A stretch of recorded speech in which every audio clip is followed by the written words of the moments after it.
बच्चों, आज तुम्हें एक बड़ी प्यारी और अनोखी कहानी सुनाती हूँ। जादुई घंटी की कहानी।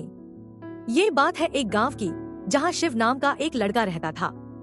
वो अपनी माँ और अपनी छोटी बहन के साथ रहता था। हर दिन वो जंगल में पहाड़ के पास अपने गांव के मवेशी चराने ले जाता था। वहीं एक बहुत बड़ा पेड़ था। शिव उसी पेड़ के नीचे बैठकर गीत गाता था और चिड़ियों से बातें करता था।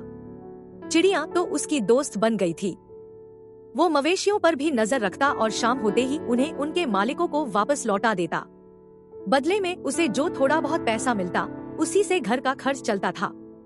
लेकिन उसकी छोटी बहन कभी कभी अच्छे खाने के लिए तरस जाती थी। रोज का वही सादा खाना खाकर वो सचमुच ऊब चुकी थी। शिव ये सब समझता था, पर वो मजबूर था। उसे बहन की पढ़ाई के लिए भी पैसे बचाने होते थे। अगले दिन जब वो मवेशी लेकर जंगल गया, तो उसने देखा कि एक लकड़हारा उसी पेड़ को काट रहा है, जिसके नीचे वो रोज बैठता था। शिव बहुत दुखी हुआ, पर तभी उसे एक उपाय सूझा। वो दौड़कर लकड़हारे से बोला, भाई साहब, इस पेड़ को मत काटिए। इसमें एक डरावनी चुड़ैल रहती है। जो भी इसे काटेगा, वो उसे पकड़ लेगी।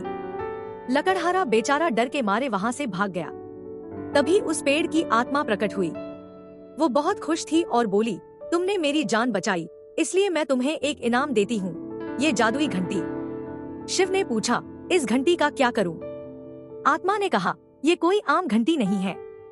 इस घंटी से तुम दिन में एक बार कोई भी खाना मंगवा सकते हो, लेकिन ध्यान रखना, दिन में सिर्फ एक बार। शिव बहुत खुश हुआ।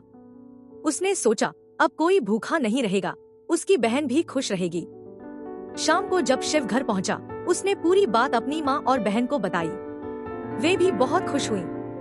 उन्होंने घंटी से अपने मनपसंद खाने की इच्छा की। खाना आया और सबने मजे से खाया।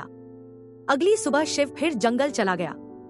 जब वो शाम को घर लौटा, तो देखा कि उसके लिए सिर्फ सूखी रोटी और अचार बचा था, वही जो रोज मिलता था। वो बहुत थक चुका था, लेकिन कोई अच्छा खाना नहीं था। वो दुखी और नाराज होकर बिना खाए ही सो गया। अगली सुबह उसने घंटी अपने साथ ले ली। जब माँ और बहन को भूख लगी, तो उन्होंने घंटी ढूंढी, लेकिन कहीं नहीं मिली।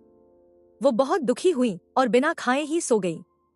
शाम को शिव आया और जेब से घंटी निकालकर खुद के लिए खाना मंगवाया। माँ और बहन ये देखकर चुपचाप बैठ गई। छोटी बहन की आंखों में आंसू थे। वो रोते हुए बोली, भैया, आप तो बहुत अच्छे थे, अब आप स्वार्थी हो गए हैं। शिव को ये सुनकर बहुत दुख हुआ। फिर उसने अपनी बात भी बताई, तुमने घंटी से खाना मंगवाया, लेकिन मेरे लिए कुछ नहीं रखा। मैं बहुत थका हुआ था, भूखा था। मुझे बुरा लगा, इसलिए मैंने घंटी ले ली। बहन को अपनी गलती का एहसास हुआ। फिर उन्होंने खाना आपस में बांटा। इस कहानी से हमें सीख मिलती है कि हमें कभी भी स्वार्थी नहीं बनना चाहिए। हमें सबकी जरूरतों का ख्याल रखना चाहिए। यही तो असली इंसानियत है।